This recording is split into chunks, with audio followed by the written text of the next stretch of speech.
Mandaue City Government dibahan sa mga negosyante nga wa magbayranan sa husto nilang buluhisan nga mag-inistrikto sila aron masakpan kinsa ang wa mobayad silang obligasyon sa buhis.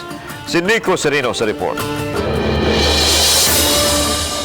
Wala na extension nga ihatag ang Mandaue sa pagbayad sa mga business taxes. Kagahapon, napupus na ang deadline ini. Ug kung mobayad sugod karong adlaw, duna nay penalty ug interest. Pabilin hinuon nga operational ang business one-stop shop sa may sports complex aron adto makaasikaso sa ilang business permit ug bayad sa real property taxes.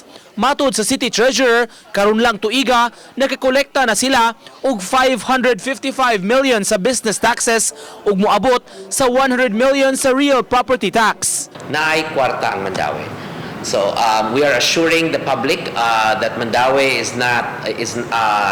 in the pink of health when it comes to revenue generation, when it comes to our fund resources. Karong 2020, 2.7 billion pesos ang annual budget sa syudad, mas taas gikan sa 2.3 billion sa miaging tuig.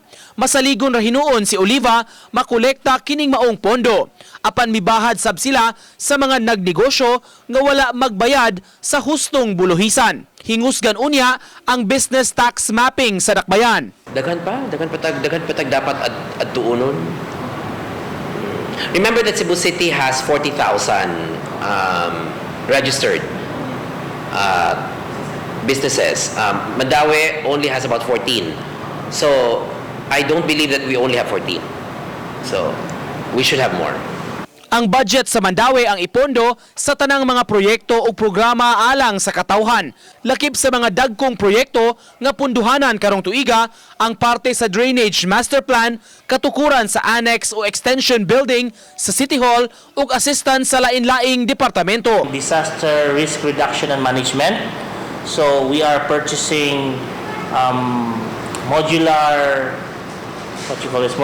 command centers, modular ambulances, as well as body cameras for our DRRM. Uban ni Marlon Melgazo, Nico Sereno, Balitang Bisdak.